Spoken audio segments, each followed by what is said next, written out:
Hey, welcome everyone. Welcome back to another episode of Ecosystem Aces. I am excited to be joined this morning by Justin Davis. Justin is head of global strategic alliances at Tealium, and Justin, welcome. Thank you. Yeah, it's a pleasure to be here. Thanks for having me, Chip. Yeah. So, Justin, you're based in Denver, coming to us from Denver, from the middle of the country. Beautiful, sky mountains and sky country. Yeah. And Justin has been with Tealium for the last 3.5 years. Prior to that, with Twilio for about a year, or subsidiary of Twilio, acquisition of Twilio. Prior to that, NetSuite and Twitter and SAP. But in the middle of all of that, Justin, I'd love to also hear, gosh, you spent a year and a half on a sabbatical, you and your wife, just traveling around the world, which is just sounds like an incredible experience. And so I'd love to hear about that as well. But why don't we start first with Tealium and what you and your team are up to at Tealium? Yeah, you bet. So really excited about what's going on at Tealium. As you mentioned, it's been 3.5 very short years. It feels like since coming over here. I started my career in partnerships here at Tealium, formally as the enterprise partner sales manager for the West Enterprise region in the US. But under the leadership of Matt Gray here at Tealium, was tapped and asked to work with AWS more as a strategic partner at the beginning of 2022. And we've been able to move that partnership forward in a very significant and strategic way over these past few years. And it's an exciting time to be at Tealium and also in the MarTech space in general. The first inaugural Gartner Magic Quadrant came out, of which Tealium is very proud to be listed as a leader. In addition, we recently signed our strategic collaboration agreement with AWS. So all of this is culmination of many years of work by several people, or I should say many people across the Tealium organization. Certainly not just me, but I'm proud to be a part of it and proud to be representing Tealium in the partnerships function specifically aligned to our cloud alliances. So it's been a great time. Well, and congratulations on on the SCA strategic collaboration agreement with AWS. Those are rare. Yeah. Yeah. And typically take a lot of work on both sides to put something together that is strategic and that is really benefiting everybody. And so congrats. Absolutely. No, thank you for that. And it sounds like you know about the rigorous process that goes into it. I mean, it's no fewer than, in our case, 18 months probably worth of work and discussions, negotiations. AWS frames this under a build, market, sell framework, all of which is a very cross organizational collaborative function in order to get to the answer of how can we work more strategically together. And so I would be remiss if I didn't call out all my colleagues that helped make that happen, as well as the large AWS team that supported us. But we're proud it's come to a fruitful conclusion. Yeah. Yeah, and I love that framework too, because I think that is, I think today in partnerships, that's really what you've got to sort of think in those three major, areas, right? So how are you going to build something together, tell your better together story, have a joint value proposition, and then go to market together, and Right. co-market, and then co-sell, like join hands with the sales teams to close business. How did you? Maybe we could explore that a little bit. How do those three pieces come together for Tealium and AWS? It's really helpful to have an organization that puts partnership and the partnership function as connective tissue in an organization. Tealium is very lucky to have a very world-class, excellent product and engineering group that does great work on their own. But they're very open to collaboration agreements with other lines of business within Tealium, right? So having kind of the marketing group within Tealium really engage as well to see how we could use extra collateral, extra funding to help bolster kind of the market awareness we're trying to drive here at Tealium about our product and about our space, was really helpful. But then bringing that as well to sales to say, what could co-sell with AWS mean in terms of getting closer to your account peers, to the technical resources and sales resources that are aligned to our shared customers, but also to our ICP, our ideal customer profile that we should be working on with our hyperscaler partner, who is primarily AWS. And there's so much more to do when we align a line of business sale. Tealium aligns straight into the chief marketing officer's line of business typically. And that is a perfect overlap where we have a chance to sort of get with our AWS peers and counterparts, as we often need IT buy-in and IT involvement in a purchase of Tealium. And that's where a co-sell collaboration in an account can be so powerful, is to have AWS involved in working with ISVs like Tealium, best of breed ISVs that then can deliver really extraordinary results to our shared customers. That's really interesting, and the it's not an easy thing, right? So sort of getting connected with the sales teams, going to market together, getting the sales teams aligned. But it's really valuable, right? Because you then can, if you're running everything through the marketplace, there are incentives in place. There are, you can take advantage of pre-committed spend and things like that to close deals. How has that whole motion worked for Tealium? Yeah, I'm glad you mentioned that, Chip, because it's my opinion personally that partnerships has sort of changed and pivoted in the last few years to become even to have more opportunity, but it shifted. And what I mean by that is, even as recently as a few years ago, when I was selling ERP solutions at SAP and NetSuite or working at Twitter, I would say that the traditional partnership motion was sort of one-to-one. There was an entity that wanted to partner with another entity, and they just focused on that back and forth. A software company partners with an implementation partner, a services partner, and it goes through that way. What we're noticing now, especially being a part of a partner-forward organization, as Tealium is that increasingly we're finding kind of a multi-party partnership motion becoming more and more common, where there is maybe a software company, there's a hyperscaler or an infrastructure partner, there's an agency often involved in our marketing sales motion, there's an SI definitely involved, and then typically there's another few ISVs, be them Salesforce and Adobe of that sort of nature and size, or down even more best of breed ISVs like our friends at Braze or at Movable Ink or at Content Square. These are examples where we are bringing together a more holistic solution that's a multi-year transformation strategy, but it has to be supported and bought into by a multitude of partner types in order for customers to recognize the full value. So that is, I think, what we're going through in the industry now, is how not only we do that from a messaging perspective to the customer, these are our respective swim lanes and respective roles within an account or in a sales cycle, but even operationally, how we track that, how we see who should get credit, how we measure influence on each other's businesses. Operationally, this is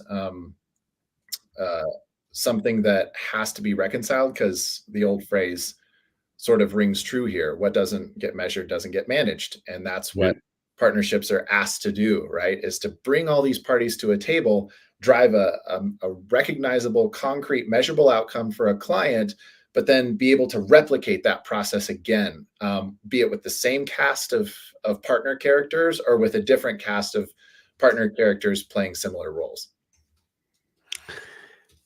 Wow, I love that. This is such a great such a great story, because I think it's something that we talk about a lot, and there has been a real change, and especially I think today with and you talked about it, right? IS and ISV or multiple ISVs coming together, cloud providers, a system integrator, and then you in the marketing space have the additional player of a marketing agency, typically being in there as well.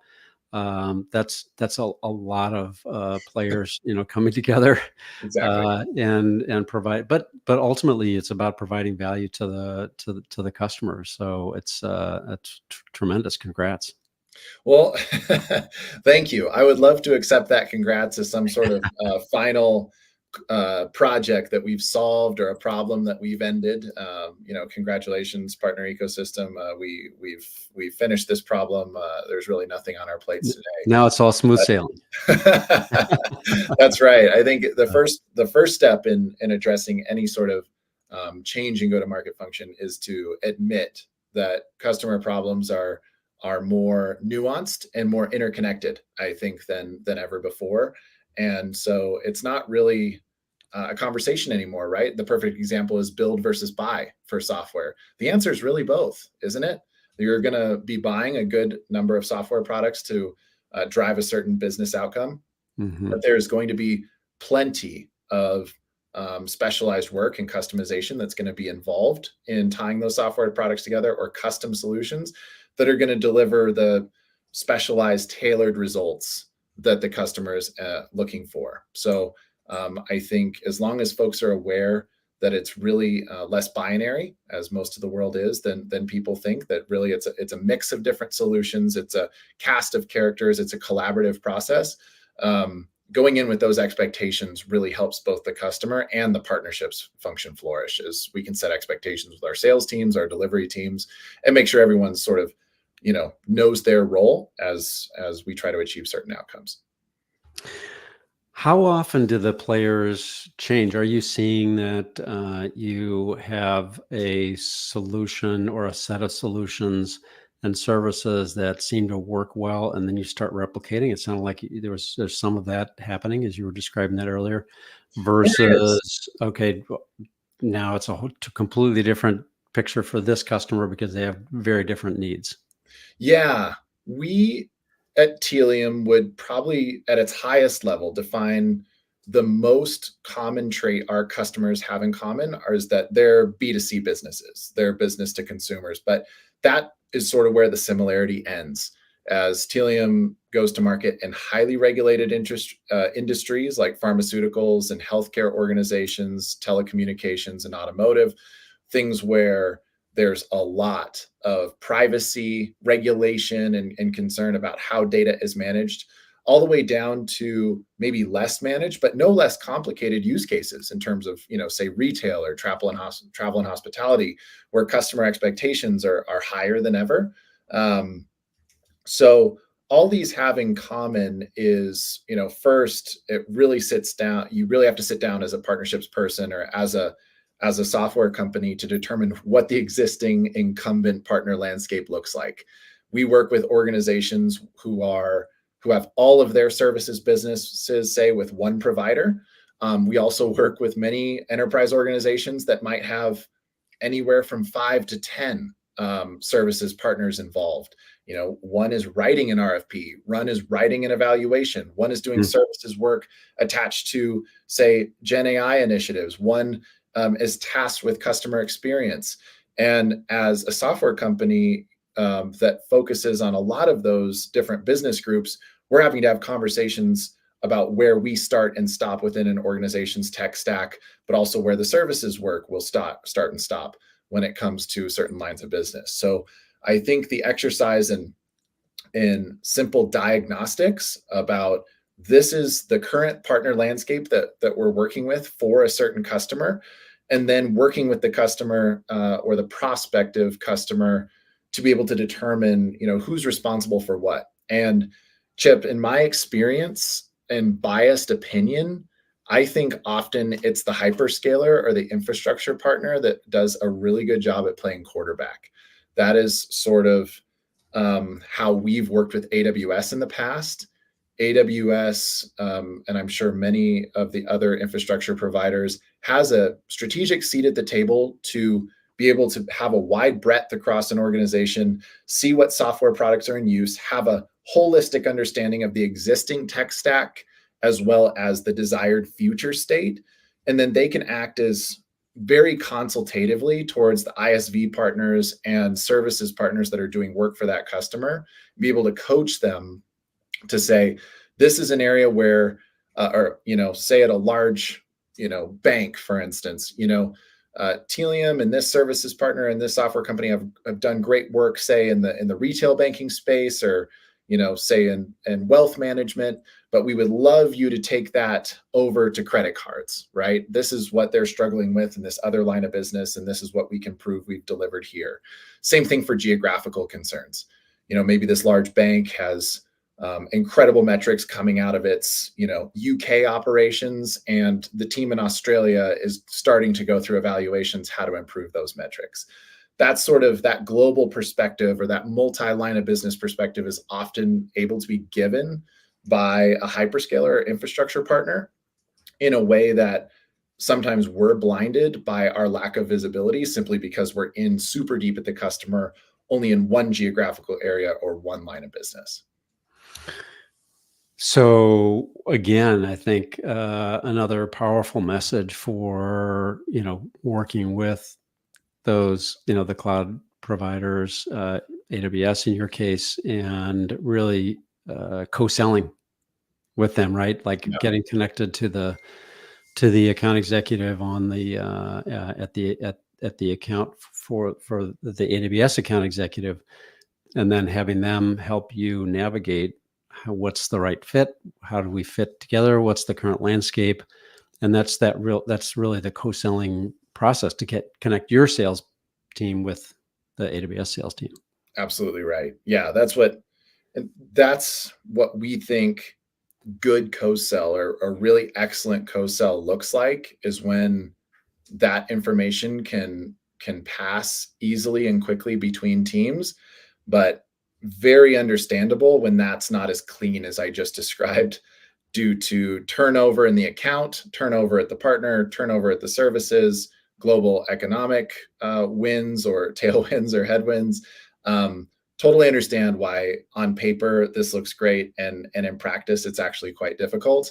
But that's why we're asked to do our job, not because we could simply line A up with B and achieve X outcome, but because there's a very human element to it as well. And so we try to cast a brand of collaboration, of openness to working together with many and all of our partner peers, because collaboration in these accounts, something changes all the time, which makes our jobs exciting, but also unpredictable at the same time.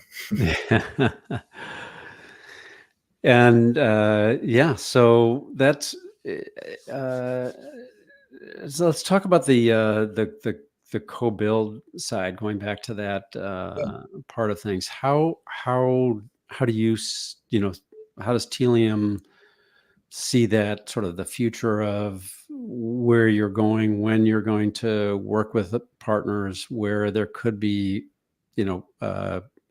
connected capabilities, or filling in? You mentioned Adobe, Braze, Content Square, and a bunch of a number of other folks that are in the marketing space. And how do you say, okay, well, in this case, we're gonna we could work together and build something that's that's a better together kind of story, or hey, we're just going to compete? How do you evaluate those?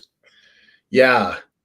It's been interesting, Chip. As you mentioned, kind of in my background, I've had a few looks at this from other companies that I've been a part of, who have chosen either to maybe acquire their way into a space or open up new functionality. Something I really admire about Tealium, and we've remained very true to this in my 3.5-year tenure there, but I understand this happened, of course, long before I started at Tealium, was that our founding team and our product and engineering team are fairly laser focused on creating best of breed and solutions for what we do, which is collecting clean, consented first-party data from any customer touch point, and then allowing our customers to build audiences and activate those downstream.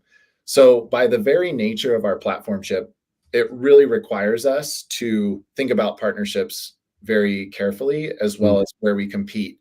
In our space, we have partners that have overlapping functionality. That's 100% true. There are pieces of our platform that duplicate functionality that you might get from another MarTech provider. But I think something that we've done really, really well is be extremely transparent, not only to our customers, who's, of course, our primary judge of value of what we're Yeah. building and if there's product adoption. So Right. their opinion, our customers' opinion, and prospects' opinion obviously plays a huge role in that. But we've sought to become trusted partners of everywhere we've gone to say really transparently to our partners and prospects, this is where Tealium fits. This is where you'll want to bring in a partner to recognize this business result. And so really large companies, right? The Adobes and Salesforces of the world, we're partnering in a lot of accounts. That's absolutely true. But for organizations those size, they are going to have competitive overlap. And so, of course, it's our opinion and perspective in the market that customer data should remain in this neutral data layer that can be clean and consented in real time. That's what we have many patents to be able to do differently and more quickly, and what we would argue to be better than our competitors in that space.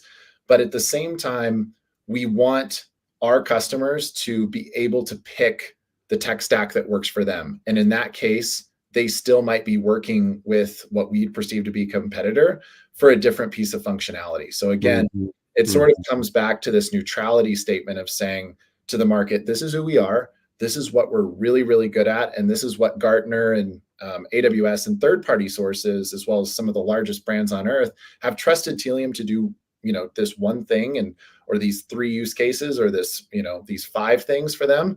But Tealium, at its very core, being a partnership-first organization, is looking for sure to make sure that their customers can recognize the full benefit of what they've already invested in the tech stacks that they already have. And we seek to be neutral and sort of Swiss-like in our approach to having a really strong perspective of what things should be based on. We prefer for our customers to experience the business value of Tealium itself. So that's really interesting. In a way, you're thinking of it not only as what's the best solution. Let's go build something greenfield kind of thing. But you also have customers with an install base, right? With products in place, and so it basically it opens up your TAM to be able to say, hey, we have these customers that are not going to switch this thing out, but we can still provide a lot of really great value to that solution. And so this is the joint solution that we're taking to market. Absolutely. Yeah. Yeah, I think it doesn't tell a whole picture to take a customer who has a lot of Salesforce products and tell them that they need to de-invest in what they've already invested a lot of Hmm. money and time and energy into doing.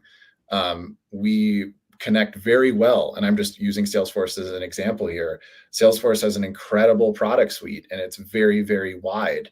But we want to meet customers where they're at, and what we've been working on at Tealium's existence is a way to complement a Salesforce investment, but also recognize that there's pieces that maybe can or strategically should remain neutral, and that you possibly need more performance given from a company who does this is all we do, right? And modularity when it comes to software is so important, simply because if you are not a large existing enterprise software company with a vast suite of solutions, you need to probably take the opposite approach, which is to break apart your product and to be able to be procured by and used by various teams who have different goals. Because obviously we're not under any illusion that, of course, at Tealium, we're tasked with, of course, driving product adoption and making sure our product fits a customer need. But we understand our large global customers have actual business metrics that they're trying to accomplish. And it's our job to be able to tell a story that says, this is what investing in Tealium gets you. And then looking at it from a partnership lens for the purposes of this podcast and for the fellow professionals that are listening in, telling that story in conjunction with other software partners, but also with agencies and SIs and other folks at the table, becomes the differentiator of customers or partners who are simply trying to drive product adoption for product adoption's sake versus are viewed as strategic partners in helping their brands and customers recognize business value from the solutions. And that's very different from the seat you might have at the table, depending on your role. That's fantastic.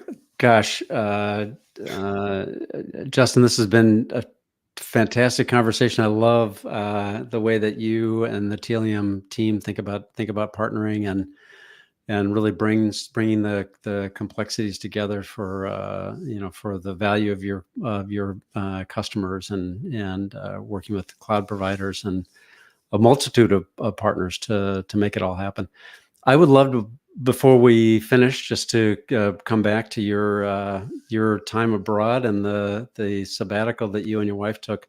Wow, we were talking earlier, and you started down in South America, and then traveled to South Africa, and then went up to Europe, and then over to Asia. A year and a half, right? I mean, what an incredible experience. It was. And in retrospect, it was just perfectly timed. I had started my career at SAP in solution consulting and decided I wanted to shift into sales and had several years of great training and experiences at organizations like Twitter and NetSuite. But luckily, my wife and I had sort of made a pact that in 2019, no matter what was happening with our jobs, that we would quit our jobs and travel for a year. So this would be in November 2018. We sold our house in Denver, put some stuff in storage. We sold a lot of our things, but anyway, put our life into 2 backpacks and, as you mentioned, headed south and started spending time in some really interesting locales. And we had a lot of really interesting experiences. I'll condense them down to a couple of highlights, which probably was doing some amazing trekking in Patagonia down in Argentina. Had a chance to go to Cuba, which was very interesting and eye-opening. I'd never been there before. We had some friends doing some service work with an NGO in Zambia. And so being able to look at what they were doing, he was a dentist and she was a school teacher, and they had a multi-year. They were kind of ensconced with the locals in Lusaka, Zambia, and that was great. We volunteered at a surf lodge in South Africa, which was an incredible experience. We looked after a farm in northern France in Normandy for a month. Just many stories. Ended up going to Asia, becoming a qualified sailor, which had several stories attached to it. My wife became a yoga instructor, and there was just a lot of things. Now I'm giving you the highlights. I'm happy to tell anyone about the lowlights and challenges of living out of a backpack and the challenges of travel. And I think it deserves its own podcast. I'm sure it does, and I'm happy to talk to anyone about it. But so, wrapping up, it was really great, and in retrospect, perfect timing as we came back to the U.S. right before COVID started, and it looked like a bleak time there in 2020 and 2021 of would we ever be able to travel again. So we clung to those memories and really look back fondly on those experiences, and what it's kind of actually touched off within us, Chip, is even more of an itch. It's travel and exploration and experiences like that tend not to be one and dones. They it makes you want to plan for the next one. So that's interesting.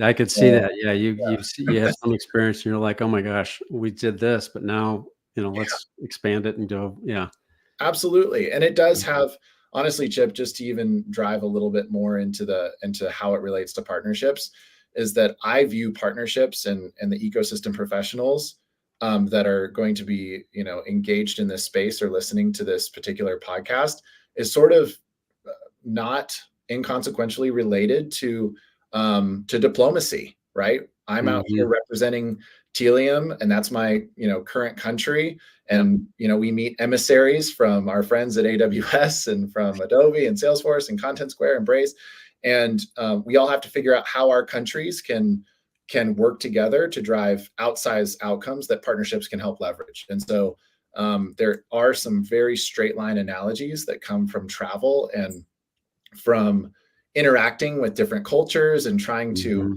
understand someone maybe who's built um, to react to different incentives in a different way that you are. Right. All of that is Different goals. very related to what we do, right? Yeah. So it's a good exercise, not only personally, but even professionally, and that's a great experience we've had personally that we've been able to bring to work as well. That's amazing. That's amazing. I love that, and thank you for tying that back, because I think you're exactly right. It really is. In partnerships is about sort of figuring out how your company's culture is different than the partner's culture and goals, and finding out where those alignments are, and making it all work. So that's terrific. Absolutely. Yeah. No, it's great. Well, we'll see you out there, Chip. Well, Justin, thank you so much for sharing your thoughts and experiences, and this has been fantastic. I really appreciate you taking the time, and thank you. We'll see you in Chicago. Yes, looking forward very much to Catalyst. AWS reInvent is later this year. I think we're going to Yep. have a few opportunities to get together, but yeah, not least of which next is Catalyst in Chicago, and excited to go there and to see you, of course, and to see all of our peers and partnership friends. It's going to be great. Fantastic. All right, great. Thank you, Justin. Really appreciate you taking the time, and Of thank course. you all for joining another episode of Ecosystem Aces. And we will see you next time. Thanks, everybody. Awesome. Thanks.